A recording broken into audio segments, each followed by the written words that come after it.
When John Bon Jovi called me up and asked me to be in his band many years ago, I soon realized how serious he was, and he had a vision that he wanted to bring us to. And I am only too happy to have been a part of that vision. Many people here tonight, I know them. I want to thank you, all the managers, agents, PR people, record people, wives, family, road crew, everyone. I want to thank you all. You know who you are. To be inducted into the Rock and Roll Hall of Fame is such an honor. Thank you. Now to my bandmates. These guys are the best. I could get a little teary here, so bear with me. We had so many great times together, and we wouldn't be here if it wasn't for those guys. Love them to death, always will. I'd like to bring up Huey McDonald.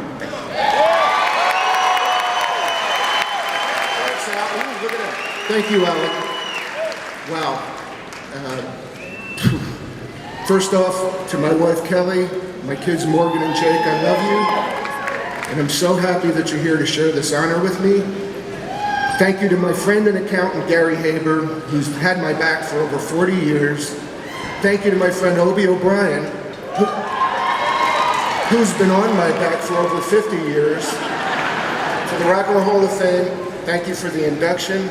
To John Bon Jovi, thank you for the inclusion. To my brothers in the band, thank you for the inspiration. Thank you to fans for your devotion. I'm honored and humbled. Now, without further ado, I'd like to introduce Mr. Richard Steven Sambora.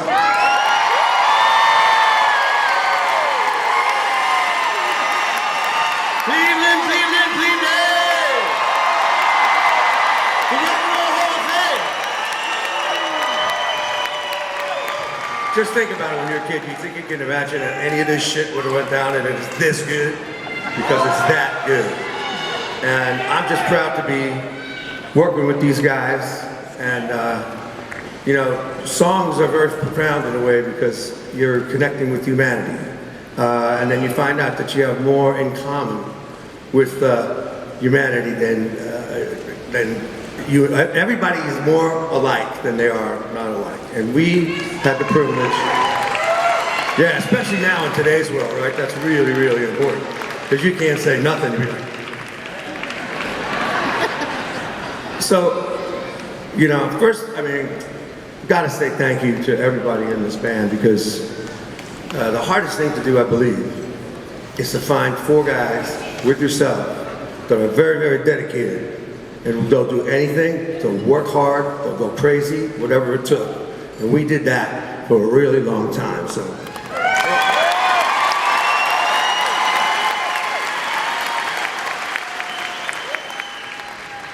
And boy, was it fun.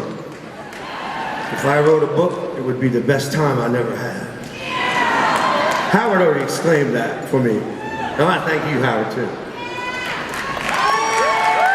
And there's so many people to thank that, you know, in the career as long as we've had, it's been so blessed and miracles. It's like almost hard to say anything, but I got to thank my mama over there. Because she bonded me. I gotta thank my beautiful daughter, right? You know, everybody. I mean, all the record company presidents that we've been great friends with and we've had a chance to really bond with and do business with and make music with and make people happy all over the world. And I think that's what I'm really, really happy about. 130 million records, 34-something million people we played to. Not one of them left without a smile. Miles of smiles in their hearts. And thank y'all.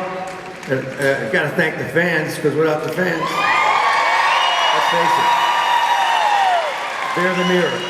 That was the mirror. Every night we went out and faced the stadium full of that 72,000 mirror fans. They gave us what we needed back. And hopefully we gave them what they needed. Man, thank you very much. And now I'd like to introduce the best drummer in the world, in my opinion, and my dear brother, Tico Toy!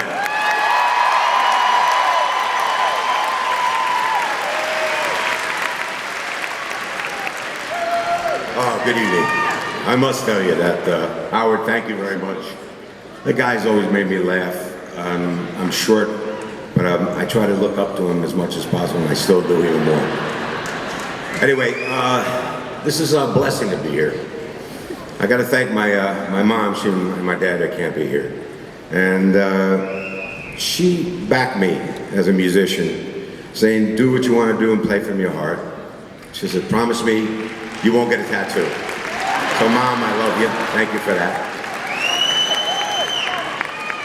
My dad, Lenny, jazz drummer in the 30s and 40s, lent me his 1938 Sling-a-Ling drum set. And that started my career as a drummer. So I'm blessed to be here, not only with some great peers and wonderful musicians and artists, not only from the past, the present, and hope to come a lot in the future. I get to stand on this stage with some of the finest musicians I ever worked with. Richie, for his soul. He's got a warm heart and soul, and his great writing. Hugh McDonald, for his grease. Because, you know, bass and drums is ham and eggs here. Alec, I love Alec. I met him and we played together since I was 16, in 1969. Lost my virginity at his house, as a matter of fact. I love Alex, and if it wasn't for Alex, I don't think I'd be in this band, or any of us. He was the kingpin. David, master of arms, the funniest man I ever met, genius behind many coats. Great playwright, but he's the funniest man I know. That's right, thank you. John Bon Jovi, my singer. When I met John, I immediately knew that he wanted everything I wanted, which is to make people happy. To work harder than 150%. And he's absolutely the best front man I've ever been with, seen, or worked with. I love you, Dave. These guys are family, yes, and Howard did reveal some stuff that we went through when we were younger. And the funny thing is we're still together. We have a new roster of young guys, they're not here. John Shanks, actually they'll be playing with us, but they're not on the stage. But I want to give a little kudu. John Shanks. Phil X.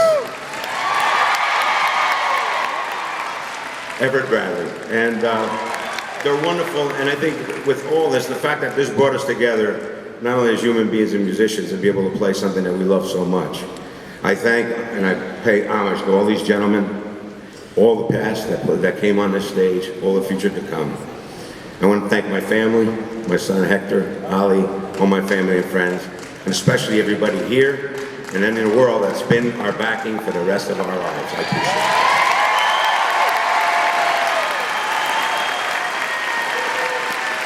I'd like to introduce David Bryan.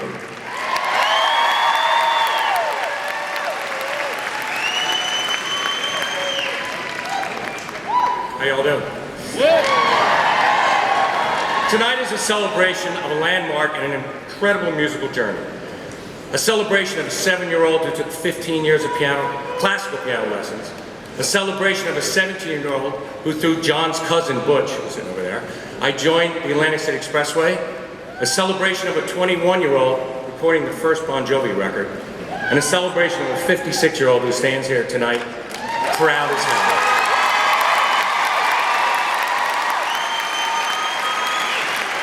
When we started out, we said we were going to make it no matter what. Passion and blind faith drove us beyond our wildest dreams. And in 1983, we set out in Tico's station wagon. It was so glamorous. And I said, wow, we're going to make it now. And then the big tour came, and a real tour bus picked us up at our house. So John, Richie, and myself, we still lived at home with our parents. And Alec and Tico were adults, they had real houses. So the bus picked us up. This bus was worth 20 times more money than my entire house. The most amazing, shiny bus comes. We said, okay, it's time to go. So I got all my luggage, and I brought my bowling ball, because I am from Jersey. And I'm like, I'm not going to use a lane ball. I need a real bowling ball. So I brought my bowling ball, and then Alec brought his bowling ball, and Richie brought his bowling ball. So after we picked all our stuff, we had to go back to each of our houses to drop off the frickin' bowling balls because there was no room on the bus. We grew up as nobody, but we did become somebody. From the streets of New Jersey to the stages of the world, to my own personal journey to Broadway, and now to Cleveland, to the Rock and Roll Hall of Fame.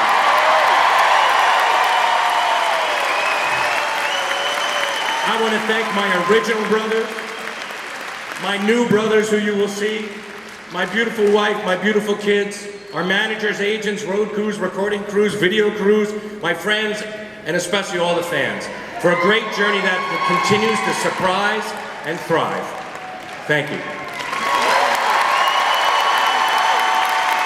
And now, my brother, since we was youths, John Bon Jovi.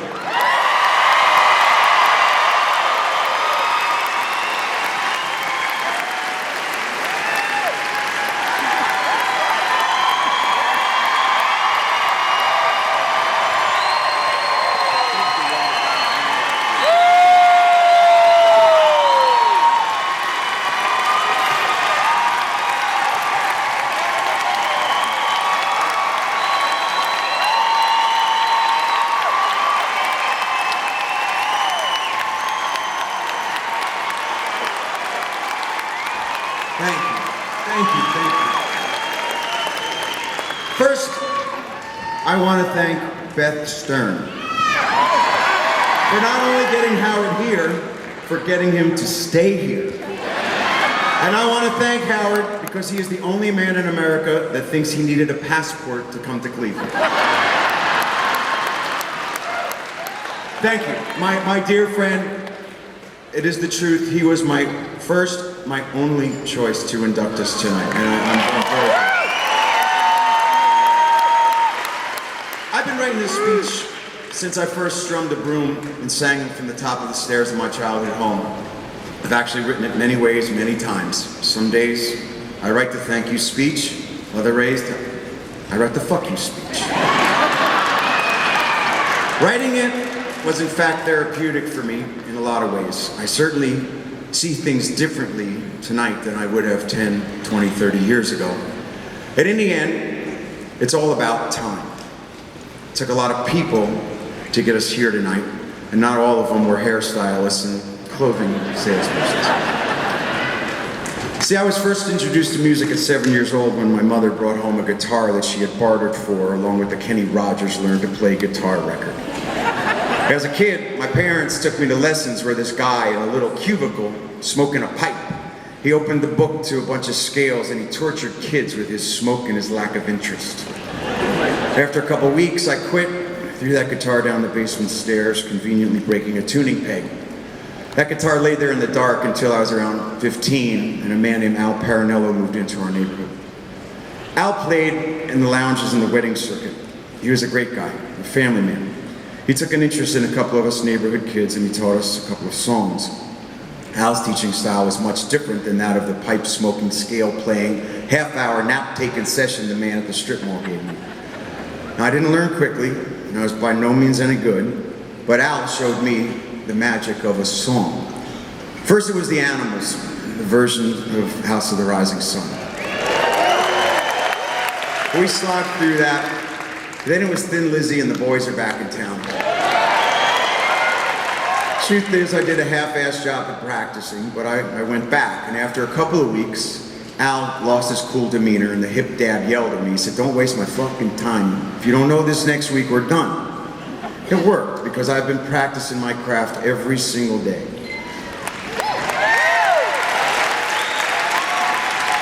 Al passed away in 1995.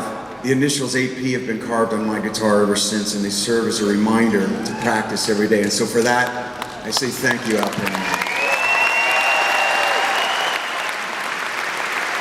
Every kid, whoever played in their garage, dreams of being in a big rock band, and I was no different. It began in my buddy's basement and in the backyard. We played in the local talent show, came in second place, worked up to block dances, then the clubs where we got a glimpse of what we thought was the big time. At 17, I started a big 10-piece band called the Atlantic City Expressway, playing the songs of my childhood heroes, the Animals and Thin Lizzy, of course, but especially Bruce Springsteen and a lot of Southside Jovi. David Bryan was in that band. He used to do his homework in the basement of the Fast Lane before we'd play our set. And I want to take a moment here to thank David's dad, Big Ed, because I know he's here tonight watching down over us. So thanks, Big Ed, for your band, for cheering us on. By 18, I could already see that there were two paths in music. You either play for fun or you play for keeps. The cover band circuit was where the money was, where the girls were, but where the future was not. So I quit my own cover band and I joined an original band as their lead singer. The rest didn't last very long, but I do appreciate Jack Ponte, whose band it was, for taking me in and nurturing the earliest me. By the fall of 1980, I was out of high school, I was out of the rest, I was fronting my own band wherever and whenever I could and running errands at a place called the Power Station. The next couple years were my college. Write, sing, play, watch, learn, repeat. I saw a lot of the men and the women who make up this Hall of Fame walk in and out of those studios. The Stones, Queen, Bowie, Bruce, Dylan, Cher, Chic. I did hand claps on a Little Steven record. And I sang on the Star Wars Christmas record. I remember Mark Knopfler, who was dating the studio manager at the time, asking me to borrow a copy of his album, Making Movies. I told him I'd loan it to him if he'd sign it for me. I still have that album and I remain a huge Dire Straits fan. So thank you, Mark and Dire Straits. By 1982, I had written and recorded a bunch of songs, but one of them stood out. It was called Runaway. And after sending that cassette to every label, every manager I could think of, I thought, who is the loneliest man in the music business? The DJ. There was a new station in New York City called WAPP. It was so new that there wasn't even a receptionist, so I was able to walk in and get the attention of John Lastman and the DJ, Chip Hobart. I told him about the song on the cassette and the frustration of not getting any label to listen to it. Well, Chip did listen, and he told me he thought it should be included on their homegrown record of local music. A few months later, Runaway was playing on the radio not only in New York, but in Tampa, and Chicago, and Detroit, and Denver, and in other markets. Now, I had all the attention I needed, but I needed to showcase the songs. What I needed was a band. So I called David. He was still playing, but he was also going to college to be a doctor, like his nice Jewish mother said he should. I met Alex Such, who was in a cover band called Phantom's Opera. Alec was the coolest cat on the cover circuit scene. He was the rock star in his band. Alec was also in an original band called Message with Richie Sambora. They were doing a summer tour supporting Joe Cocker and promoting their own EP. And Alec knew the baddest ass drummer in the land, Tico Torres. I swear, back at the Fast Lane, I once watched Tico beat a drum to death. He was the hardest hitting sledgehammer I had ever seen. Tico was already a married man, had a house, was in a band called Frankie and the Knockouts, was already on the road with a record deal and hit singles, and I needed to convince him to give that up, to rehearse in a storefront and play with a 21-year-old version of me. Part of me thought, no chance. The rest of me was pretty confident. So that Sunday I went to his house and I played him the songs. I told him about the radio exposure and I hoped that he might help me out. Tico took a shot, and I've been his singer ever since. So David, Tico, Alec, and Snake Sabo, who went on to form Skid Row and was helping me out at the time, agreed to do a couple of these promotional shows. And one night at the Fountain Casino in Aberdeen, New Jersey, Alec invited Richie Sambora to come and see us play. Richie came backstage and we hit it off. Legend has it, he told me that he was going to be in the band. And I said, well, let's get together and write a bit. Let's see if our styles worked. Let's see if it works for the vision. It didn't take me but a minute to realize that Richie was a great singer, a great writer, and a great player. And it didn't take him too long to agree to join us. The success of Runaway led to a deal with Polygram that I signed in 1983, and the label remains our home to this day. With a band at my side, a record deal in place, and a song on the radio, it was time to look for a manager. Several of them showed interest, each offering something unique. But Doc McGee just wanted it more. And I remember, back in '83, going into a record store with him, talking about music, looking at album sleeves and touring programs. We talked about my influences and the big names of the day, like Van Halen, like Journey. He told me we could be like them, only bigger. He believed it, I believed him. I signed that deal. The record came out in 1984, and Runaway cracked the top 40. We toured the US with the Scorpions, and then we went to Europe with Kiss, and then on to Japan for the first time with Whitesnake. We learned how to win over a crowd that doesn't know your name, doesn't know your songs, or even understand your language, all in 40 minutes or less. So to all of us, to all of those who allowed us to open for you and to learn from you along the way, I say thank you. In '85, a second record, a couple of top 40 hits, another year on the road, another American Gold record, set us up for the make or break third album, Slippery When Wet. That record would change our lives.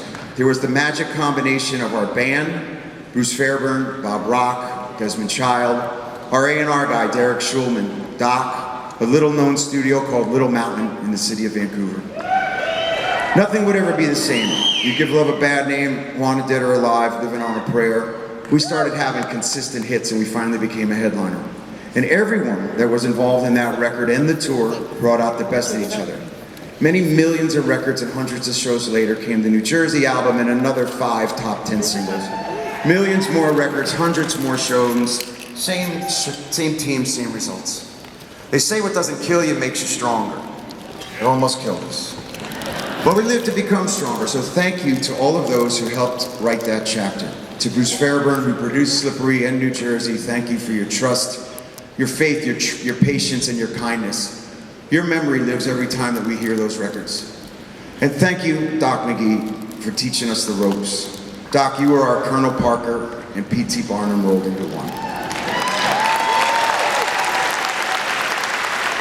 By 1992, rock music got the kick in the teeth that it needed with the Seattle scene. The grunge movement was a turning point in many of my peers' careers. The big happy anthems of the hedonistic 80s had gone out of style. And there were many of you out there who'd figured that we'd be gone with it. Then I opened Bon Jovi management with Paul Korzelius. Self-management certainly wasn't the most fashionable statement an artist could make, but thanks to Paul, BJM had a pretty good 25-year run. As time marched on, Keep the Faith reinvents the band, we continue having hits, and now we're playing the biggest stadiums in the world. Alec leaves the band and Hugh McDonald joins the tour. As the 90s wind down, we're writing the next chapter of our career. We bring in the new century and introduce ourselves to a new generation with It's My Life and the Crush record, followed by Bounce. In 2005, Jack Rovner joins the team and he challenges the status quo.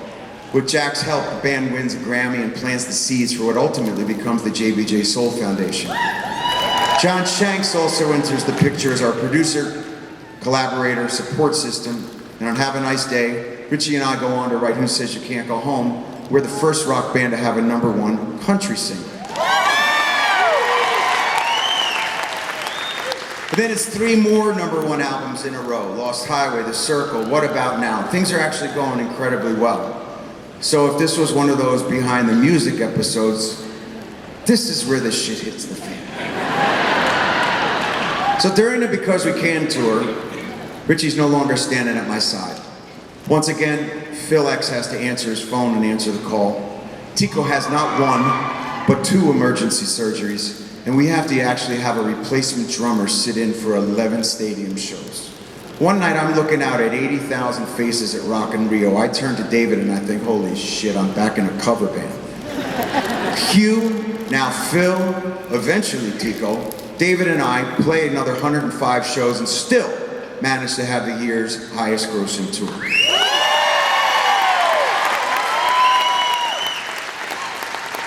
By 2014, 2015, I'm dealing with record company turmoil as well as the unexpected departure of my creative partner and guitar player. Then it's Jerry Edelstein, my rock, my lawyer and my godfather. He gets ill and he has to retire. There was so much lost during this time. My voice had no interest in working for me any longer. I swear even my guitar gave me the finger. So to paraphrase Malcolm X, my wife reminded me that there is no better lesson than adversity. And I sought help anywhere I could find it. Professional as well as spiritual guides in the form of my angels, Katie Agresta, Mary Jo Dupree, John Shanks, Steve Thaxton, Dave Grillo, Steve Cohen, Lou Cox. They all helped put me back together again. So when we went back in the studio in the spring of 2016, there was a renewed sense of pride and purpose. We ended up recording at the same studio where I used to be a gopher back in 1980. The same studio where I signed the record deal in Polygram in 1983 and where we extended that deal in 2015. And this time, just like the first time, there was an exuberance and a joy that was put into every single note that there was, because there was a feeling of a band working together with something to say. This House Is Not For Sale was a band record. David, he stepped up and he filled the creative and emotional gaps that were left behind. Lemma, you've always been there for me, but on this record, you were doubly there, and I thank you, my brother. Tico, Hugh, Phil, Billy Falcon, they all poured their hearts into this record. John Shanks produced every note of this record with pride and with urgency to deliver for me what I needed, what I wanted, what we stood for. This House Is Not For Sale enters the charts at #1. And that brings us here amongst the class 2018 in the Rock and Roll Hall of Fame. So all I can say is congratulations, and thank you to all the artists for their memories and inspiration. To all of you who have been a part of this incredible ride for the last 35 years, and to all the fans who supported this band, we share this honor with you. Because this life is a gift. None of it possible without all of you guiding us. There are so many of you here that I want to hug and I want to kiss and I want to say thank you to. First, my parents. Without my parents, there wouldn't be me. To my brothers, Matt and Tony, who have always stood by my side. To Jerry Edelstein, my godfather, my protector. Charles Sussman, who has now had to fill those big shoes. To Paul Corzelius, the one man that I'd want in the foxhole with me. Thank you, Paulie. To Obie O'Brien, my best friend, loyal, confident, and happiest Eagles fan on earth. Woo! To Mike Rue, our right-hand man for the last 20 years, who has given me his best every single day. Desmond Child, my friend, you taught me many, many things along the way. Thank you for your talents. Billy Falcon, also my dear friend, my collaborator, thank you for being the quintessential songwriter. To Irving Azoff, thank you, Irving, for taking the reins and believing in us, because I know that you truly are the Wizard of Oz. David Massey, Eric Wong, you've always believed in us and you supported us at Island Records. To our family of 35 years, I thank you. I thank Ken Sunshine and Tiffany Ship, aside from teaching me key Yiddish words like mensch and schmuck. You're the tag team who has always kept the word out there and always been keeping my word. John Sykes, my friend, your unwavering support throughout my career is without compare. Robert Norman, Allison McGregor, Chris Dalston, and all at CAA, but especially Rob Light, who just refused to take no for an answer. You fought for this.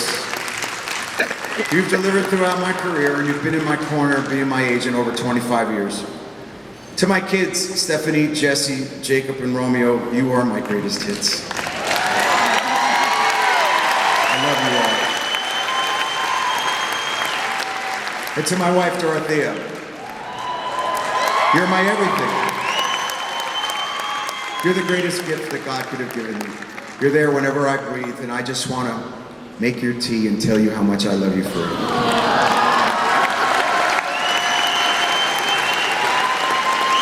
All right, finally, the end of my speech. I know. It's about time. And that has been the theme of our weekend. So it all really just depends on how you read into those words. It's about time. Because time is the most precious commodity we have.